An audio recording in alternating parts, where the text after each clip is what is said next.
Apocalipse, capítulo 11, versículo 1 ao 4, nós lemos assim: E foi-me dada uma cana semelhante a uma vara, e chegou o anjo e disse: Levanta-te e mede o templo de Deus, e o altar, e os que nele adoram, e deixa o átrio que está fora do templo, e não o meças, porque foi dado às nações, e pisarão a cidade santa por 42 meses. E darei poder às minhas duas testemunhas, e profetizarão por 1260 dias, vestidas de saco. Estas são as duas oliveiras e os dois castiçais que estão diante do Deus da terra. E oremos. Amado Pai, obrigado pela palavra, que o Senhor possa agora nos instruir, que o Teu Espírito possa nos ensinar, que o Senhor me dê poder para falar com clareza. Nós pedimos isso em nome de Jesus. Amém. Estamos de volta aqui no nosso estudo sobre escatologia e hoje nós vamos falar sobre mais algumas das personagens deste período. Nós estamos vendo alguns personagens importantes. Vou só rapidamente recapitular aqueles que nós já vimos até agora. Nós falamos sobre o anticristo, que é descrito lá em Apocalipse 13, versículo 1, como uma besta que sai do mar, o mar representando o povo, a população da terra. O falso profeta é descrito como a outra besta, e é o segundo personagem que nós vemos, e vemos ele lá em Apocalipse 13 e versículo 11. E nós vimos também o dragão, que é o diabo, Satanás, que é o que empodera estes dois. Nós vamos falar um pouquinho mais detalhadamente sobre esse personagem futuramente. E nós temos passado as últimas semanas falando sobre os 144 mil selados. Nós temos visto quem eles são, alguns pontos de vista equivocados, inclusive o ponto de vista dos testemunhos de Jeová, que é tremendamente equivocado quanto a isso. Mas existem mais dois mocinhos, literalmente, que nós vamos ver hoje, e estes são as duas testemunhas. É interessante que os testemunhos de Jeová tiram seus nomes a partir desses 144 mil, e na realidade a Bíblia fala que vão ser duas testemunhas apenas, né? Esse termo testemunho de Jeová, as testemunhas de Deus, como temos lido aqui, são duas. São essas duas que nós vemos aqui. Nós vamos ver hoje quem eles são. Na semana que vem nós vamos voltar mais uma vez para essas duas testemunhas e vamos ver o quando e o que eles farão. Mas hoje vamos só nos deter sobre a identidade, quem seriam estes dois. A Bíblia, ela não os identifica especificamente, não fica abundantemente claro exatamente quem são estas duas testemunhas, essas duas pessoas.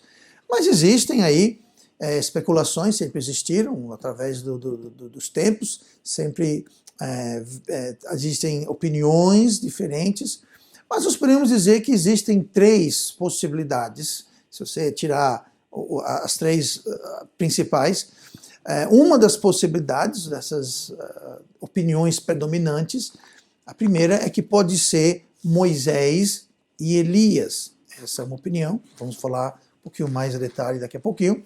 Outra opinião é que seria Enoque e Elias. E a terceira opinião é que serão, no caso, dois crentes que são anônimos, desconhecidos, sem maior identificação, apenas isso. Mas dentre essas três, eu acho que a menos provável, certamente, é essa última. Tá? Eu não acredito que vão ser três crentes que vão surgir do nada, sem ter referência alguma. Eu creio que existe bastante evidência na Bíblia para indicar que não serão pessoas qualquer, certamente, e não serão anônimos, que estão fora do panorâmico bíblico até então. Então, nós vamos ver então quem são esses. Nós vamos começar então vendo a primeira dessas duas possibilidades, ou sugestões, ou opiniões, que seria a de Moisés e Elias. Nós lemos no versículo 6 de Apocalipse 11, nós não chegamos a ler, lemos do 1 ao 4, mas se a gente ler o versículo 11 de Apocalipse, se a gente ler o versículo 6 de Apocalipse 11, nós vamos ter o seguinte: Estes têm poder para fechar o céu, para que não chova, nos dias da sua profecia, e têm poder sobre as águas, para convertê-las em sangue, e para ferir a terra com toda sorte de pragas. todas quantas vezes quiserem. Então, essa descrição aqui do que eles vão fazer, do que farão as duas testemunhas, essa descrição de tais façanhas destes dois faz com que algumas pessoas acreditem que se trata de Moisés e de Elias. E eles pensam assim devido à semelhança que existe entre essas proezas, esses milagres feitos pelas duas testemunhas e pelos milagres feitos por Moisés e Elias quando estavam aqui na terra. Então isso faz lembrar um pouquinho estes dois personagens. Lembrando que Moisés tinha poder sobre as águas, transformar sobre água em sangue, aquela coisa toda, né? E Elias fez parar de chover, né? Então existe aí esse paralelo, é claro, ninguém está negando isso. Agora é bom a gente lembrar o seguinte: se a gente for basear a identidade apenas usando os milagres e as façanhas e as proezas que as duas testemunhas vão fazer com que aquelas que já foi feito no passado, nós temos que lembrar que quem faz as façanhas, quem faz os milagres é Deus. Não foi Elias que fez, que tinha um poder para fazer aquilo, não foi Moisés que fez os milagres todos, mas quem fez foi Deus. Deus usou estes homens, foi através deles, mas não foram eles. E Deus pode usar quem Ele quiser para fazer o milagre que Ele quiser e operar o seu poder através de quem Ele queira. Isso fica por conta dele. Então, eu acho muito perigoso a gente simplesmente colocar a identidade das testemunhas baseado no tipo e na qualidade dos milagres, das maravilhas, do poder de Deus que vai ser usado por eles. Tá? Outro motivo que muita gente pensa que vai ser Moisés e Elias, além desse, da semelhança dos milagres, no Monte da Transfiguração, lá em Mateus, capítulo 17, nós temos um episódio que é muito importante, estava no topo da montanha, e Jesus se transfigurou em sua forma glorificada, e apareceram ali duas pessoas junto com ele. Então, eu vou ler aqui de Mateus 17, do versículo 2 ao 4, onde nós temos Moisés e Elias, que aparecem ali. Então, aí vem a ligação. Tem a ligação dos milagres, a semelhança dos milagres, e agora tem um fato que Moisés e Elias, essa dupla, apareceu no Monte da Transfiguração. Mateus 17, e versículo 2, diz assim: E transfigurou-se diante deles, e o seu rosto resplandeceu como o sol, e as suas vestes se tornaram brancas como a luz. E eis que lhes apareceram Moisés e Elias, falando com ele. E Pedro, respondendo, disse a Jesus: Senhor, bom é estarmos aqui. Se queres, façamos aqui 3 tabernáculos, um para ti, um para Moisés e um para Elias. O argumento segue aqui que Moisés e Elias representariam a lei e os profetas. Claro, a lei veio através de Moisés e Elias foi um dos grandes servos, né, profetas de Deus, digamos assim. Mas nós podemos, então, ver de onde vem essa ideia.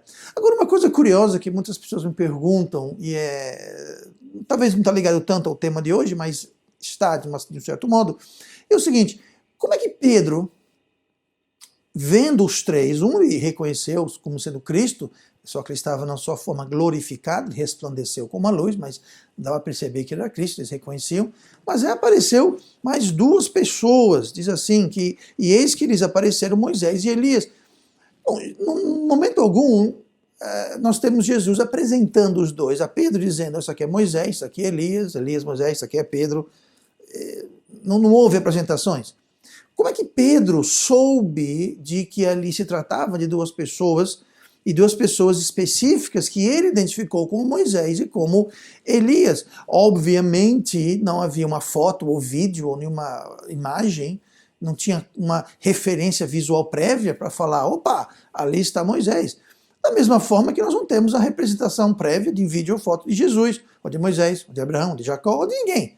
Se a gente visse, aliás, quando a gente vê lá no céu essas pessoas, nós vamos reconhecê-las, mas não vai ser necessariamente através da aparência. Por uma coisa, a gente não vimos eles. Eu não sei como é que era a cara de Moisés, ou Elias, ou de ninguém. Aliás, até de Jesus, nós vamos reconhecê-lo, imagino, pela sua glória. e a posição central que ele vai ter, mas as outras pessoas, como reconheceremos? Eu acredito que nós vamos reconhecer através de algum recurso que nós não possuímos no momento, mas na eternidade, no nosso corpo e condição glorificada, nós teremos essa capacidade, mas a questão não é essa. Pode ser assim que Pedro reconheceu Moisés, mas também tem o seguinte, lá em Lucas, no capítulo 9, e no versículo 30, nós temos, relatando o mesmo episódio, nós temos algo que não temos no relato de Mateus. Tá? Só lembrando que quando existem vários relatos, o que parece ser idênticos, não é uma redundância bíblica, não é porque está enchendo a linguiça, mas é porque um relato da mesma ocorrência, ele está complementando, esclarecendo os demais relatos. Tá? Não é porque está lá simplesmente porque não tinham que escrever. Então eles complementam um ao outro. Mas lá em Lucas 9,30 fala assim, e eis que estavam falando com ele 2 homens, que eram Moisés e Elias, os quais apareceram com glória, e falavam da sua morte, a qual havia de cumprir-se em Jerusalém. Então, lá em Mateus, a gente fica sabendo que Pedro viu os 3 e identificou os 3, mas o que nós vemos em Lucas é que Pedro não só viu, mas Pedro também ouviu que eles falavam e sobre o que eles falavam, como nós lemos aqui, falavam da sua morte. Então, pode ser que os 2 estavam ouvindo, estavam na realidade falando, Pedro ouviu a conversa e através da conversa e o contexto, e conhecendo ele, Pedro, as escrituras, e o relato tanto de Elias quanto de Moisés, que ele deduziu, juntou uma coisa com a outra e corretamente percebeu que ali se tratava de Moisés e de Elias. Ouvindo a conversa, talvez foi feito menção de de um relato na vida dos 2, enfim, mas alguma coisa que eles falaram poderia ter apontado para Pedro que ali se tratava de Moisés e de Elias.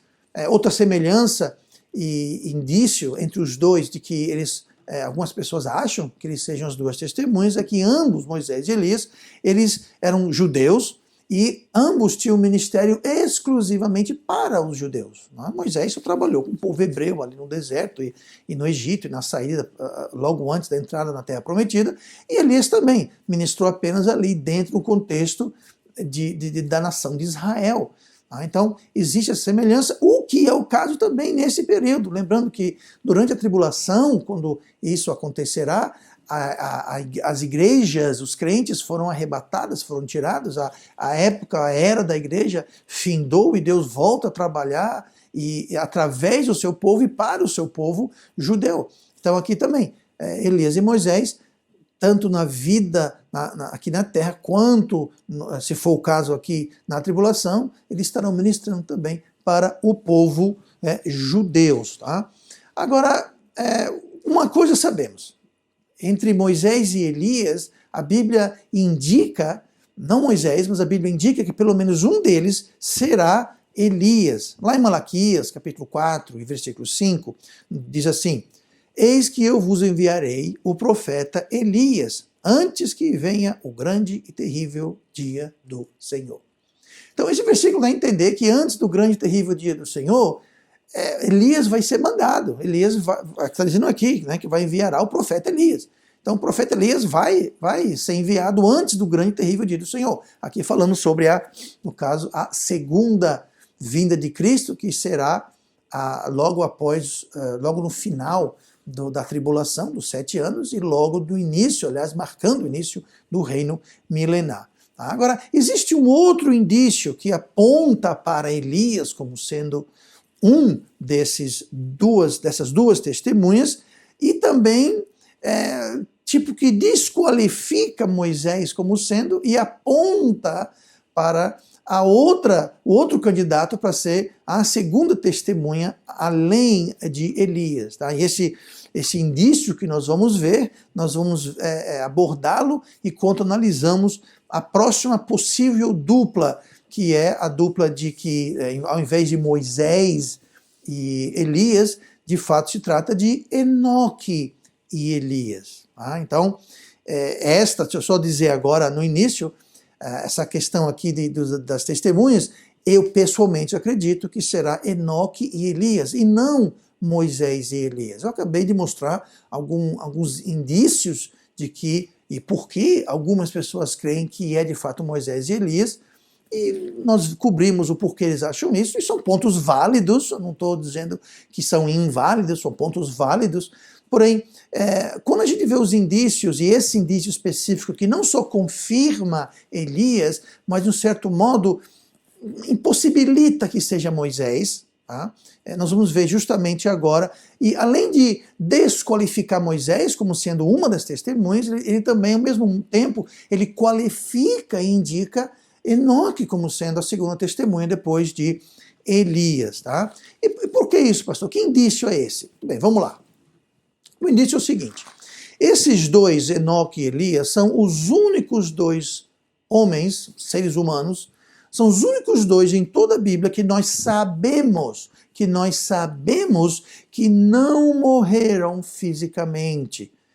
Eles foram levados fisicamente, corporalmente, para o céu. No caso de Enoque, lá em Gênesis 5, versículo 22, nós lemos assim: E andou Enoque com Deus, depois que gerou Matusalém, 300 anos, e gerou filhos e filhas. E foram todos os dias de Enoque 365 dias.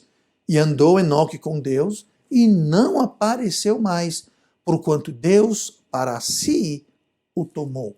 Veja que interessante aqui, esses três versículos, do 23 ao 24, do 22 ao 24, o versículo 22 e o versículo 24 mencionam que Enoque andou com Deus. Isso está indicando um tipo de relacionamento, um nível de comunhão muito grande, muito alto. Enoque era um homem muito piedoso, um homem muito espiritual.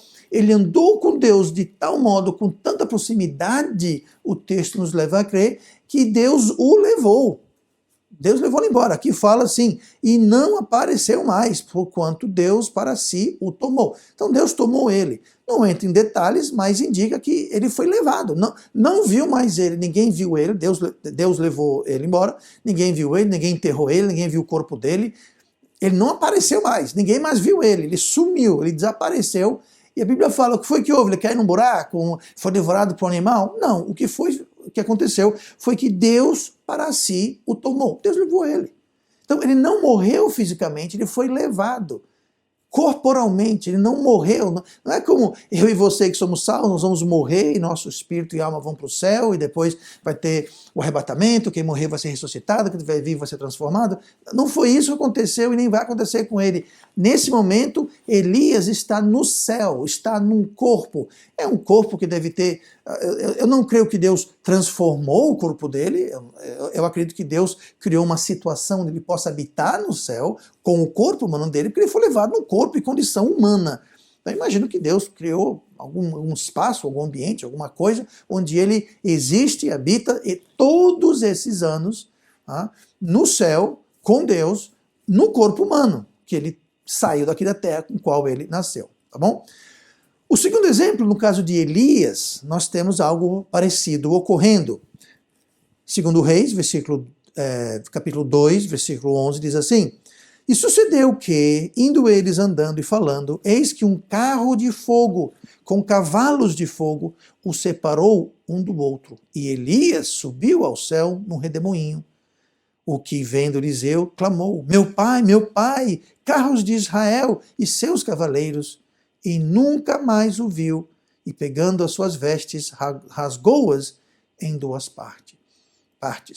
Então veja que interessante, aqui fala que Elias foi levado num redemoinho, numa carruagem de fogo, com cavalos de fogo, e fala que nunca mais o viu. Foi exatamente o que aconteceu com Enoque. Ele diz lá, não apareceu mais, nunca mais o viu. São duas frases diferentes, mas que têm o mesmo sentido. Nunca mais viu, não apareceu mais, quer dizer a mesma coisa. Não apareceu, ninguém viu.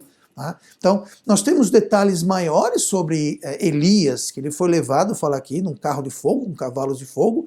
E esse cavalo, eles tinham cavalheiros, porque foi dito aqui de Eliseu que falou quando viu, e vendo Eliseu, clamou, meu pai, carros de Israel e seus cavaleiros. Então, tinham cavaleiros lá que estavam guiando esses cavalos de fogo, nessa carruagem de fogo, e nesse redemoinho todo aí, Elias foi-se embora, foi levado também fisicamente, corporalmente, ele não morreu fisicamente, não foi enterrado, não está enterrado, não tem um túmulo, assim como Enoque, ele simplesmente sumiu, nunca mais foi visto, desapareceu, porque Deus os levou. Sim, pastor, o que tem isso a ver com nada? Bom, é importante lembrar que a Bíblia fala que todos pecaram, até não tem nenhum mistério, e todos sofrerão a primeira morte, que é o salário do pecado, que é a morte física. Romanos 3:23. Porque todos pecaram e destituídos estão da glória de Deus. Então todo mundo pecou e todo mundo está excluído, está fora, está reprovado, porque todos pecaram.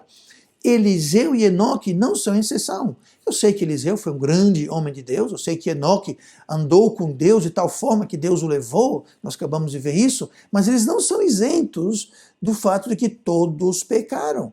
Certamente, alguns homens pecam mais, outros homens pecam menos, mas todo mundo peca. E para ser um pecador e para ser desqualificado do céu e ser condenado, justamente condenado perante Deus, você não tem que cumprir N pecados ou transgredir X números de vezes um pecado e você já está excluído, desqualificado, você já está destituído. Então, em Romanos 6:23 fala, o salário do pecado é a morte, e o dom gratuito de Deus é a vida eterna por Cristo Jesus, nosso Senhor. Então, todo que peca, e todos pecamos, eles merecem a morte.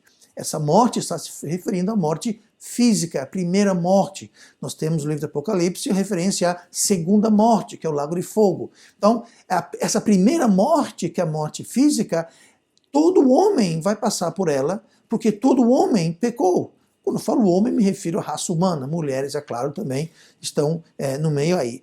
Então, Enoque e Elias, não sendo uma exceção, eles estão devendo uma morte física. Eles ainda não morreram fisicamente. Eles foram levados corporalmente para o céu e lá eles estão no seu estado físico, no seu corpo físico com o qual nasceram no céu. Como o corpo físico consegue subsistir e passar todos esses séculos lá no céu, isso daí não interessa. O que interessa, Deus dá um jeito. Tá? O que interessa é que lá eles estão, porque eles foram levados, foram tomados, foram levados fisicamente, corporalmente, não foram mais vistos, mas eles não morreram. Tá? Fisicamente não há relato de que eles morreram. E nós sabemos, voltando à questão de como isso desqualifica Moisés, nós sabemos, por exemplo, que Moisés, ele morreu. A Bíblia fala, lá em Deuteronômio 34, versículo 5, diz assim, assim morreu ali Moisés, servo do Senhor, na terra de Moabe, conforme a palavra do Senhor, e o sepultou num vale, na terra de Moabe, em frente de Bet-peor, e ninguém soube até hoje o lugar da sua sepultura.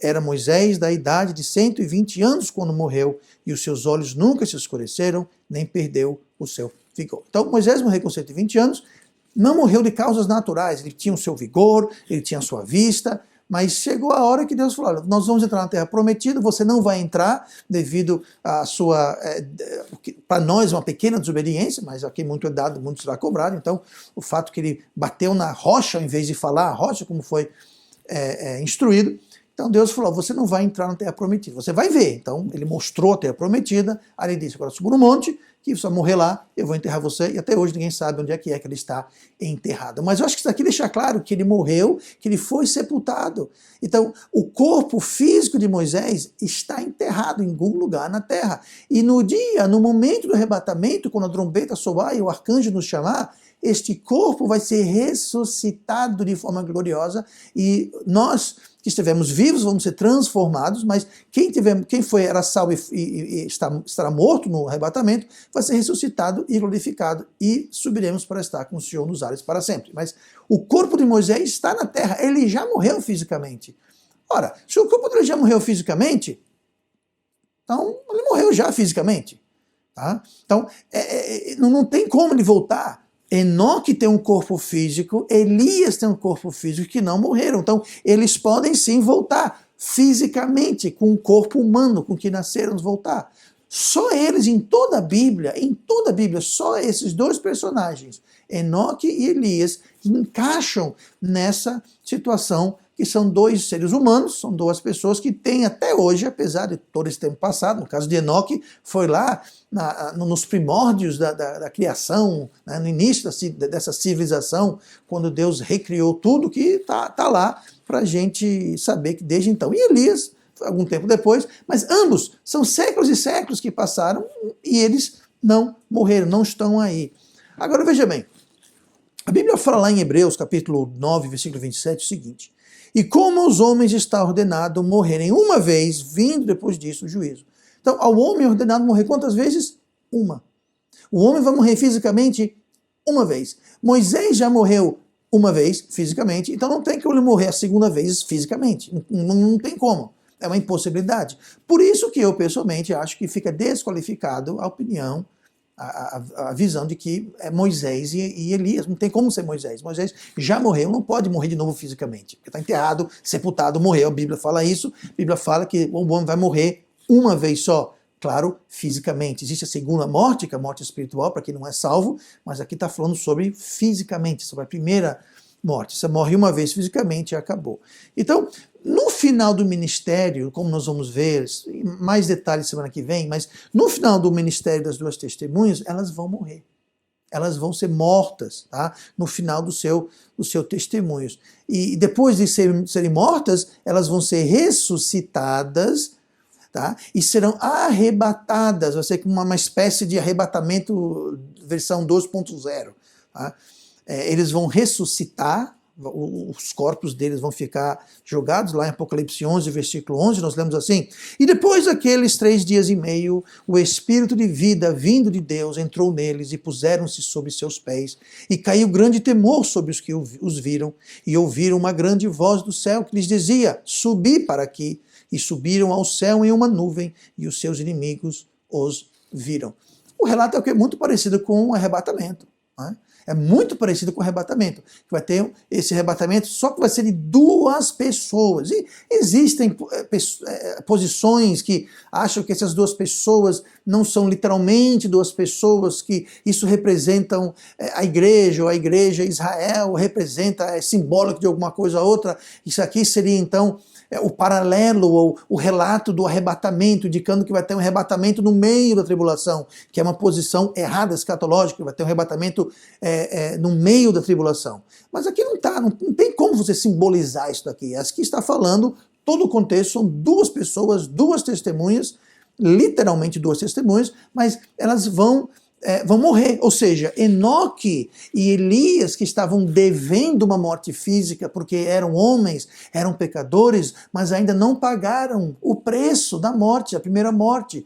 Eles não têm pago. Quando eu morrer, quando você morrer, nós vamos pagar esse preço da nossa morte, mas eles não. Tá? Eles viveram na terra, foram levados fisicamente, corporalmente, eles vão voltar fisicamente, corporalmente, vão ser, eu acredito, essas 2 testemunhas, vão ministrar durante 3 anos e meio, o que eles vão fazer nós vamos ver semana que vem, tá? Mas vão ministrar, e depois disso eles vão ser mortos. E depois de mortos, eles vão ser ressuscitados pelo poder de Deus e vão ser levados, uma voz vai os chamar, assim como no arrebatamento nosso, que acontecerá a qualquer momento. Mas eles serão então levados e estarão no céu. Então, não tem como ser Moisés, porque Moisés já morreu, já foi enterrado. Então, se for Moisés, então Moisés vai ser ressuscitado e vai morrer de novo. Então, ele morreu 2 vezes fisicamente. Não faz sentido. Então, tudo indica aqui que esses 2 vão morrer e serem arrebatados, assim como nós vamos morrer ou não e ser arrebatado. Aí tem pessoas que falam: pastor, mas quem for arrebatado não vai morrer. Bom, a Bíblia fala que vai ser num piscar de olhos. Quem sabe no arrebatamento, nesse piscar de olhos, nós que estamos vivos, nós vamos morrer, entre aspas, e sermos glorificados. Que eu pessoalmente acredito nisso, porque a Bíblia fala que o salário do pecado é a morte. Então todos nós vamos experimentar a morte. Talvez não seja a morte que nós vamos morrer, ser enterrado, aquela coisa toda, mas pode ser uma morte no piscar de olhos, que nós seremos mortos e quase que simultaneamente transformados. Ao passo que os outros, os mortos em Cristo, estão mortos, foram sepultados, eles serão ressuscitados e glorificados, transformados também num piscar de olhos. Mas no piscar de olho. Eu creio que isso vai acontecer justamente para cumprir a questão que todo homem pecou e todo homem vai ter que colher a morte física, a primeira morte. Vai ter que ser pago, esse preço vai ter que ser pago por todos os homens, tá? Quem é salvo pelo sangue de Cristo morre só uma vez, que é a morte física. A segunda morte não tem poder sobre ele, que é a morte espiritual, porque nós somos salvos, comprados pelo sangue de Cristo. Tá? Mas é preciso morrer. Essa primeira morte é necessária. Assim como o primeiro nascimento físico é necessário, a primeira morte física é necessária. No caso de Elias e de Enoque e Elias, eles não tiveram essa primeira morte ainda. Vão ter quando eles voltarem, ao meu entender, como as duas testemunhas, depois de ministrar por 3 anos e meio, eles serão então mortos. E eles serão então, depois de 3 dias e meio, vão ser ressuscitados e irão então subir para o céu fisicamente. Então, finalmente, Enoque e Elias terão então pagos. E se for Moisés, então quer dizer que Moisés morreu fisicamente 2 vezes, o que não faz sentido, e que Enoque, tá? Se não for Enoque, então quer dizer que Enoque nunca morreu fisicamente, nunca vai morrer.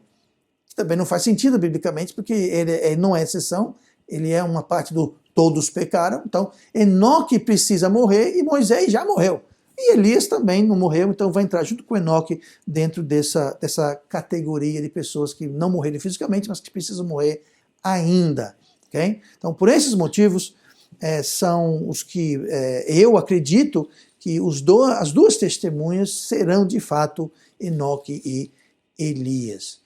Agora, existem vários outros fatores, bastante válidos, inclusive, de outros nem tanto, mas existem outros fatores que podem levar alguém a crer ou não crer, que seja essa combinação, uma outra combinação, mas a identidade dessas duas testemunhas não é algo tão crucial, tão importante para pontos doutrinários e certamente não deveria ser causa de polêmicas ou divisão entre os irmãos.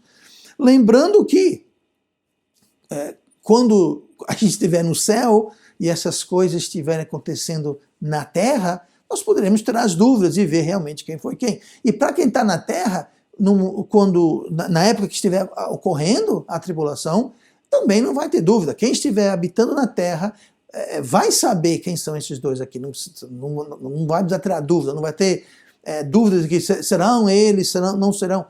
Conquanto que a pessoa esteja acreditando na palavra de Deus. Tá? Então, a dúvida será então tirada. Então, não é nada que a gente deva ter grandes polêmicas, ou criar divisão, ou cortar comunhão com algum irmão, porque ele acredita que é Moisés e Elias, o outro não é Enoque e Elias. Não, eu acho que... Bom, isso aí realmente não vem muito ao caso, eu certamente não causaria polêmica ou entraria em divisões em relação a isso. Amém? Semana que vem nós vamos voltar e nós vamos ver o quando e o que do ministério das duas testemunhas. Mas por hora vamos terminar por aqui e vamos encerrar com uma palavra de oração. Amado Pai...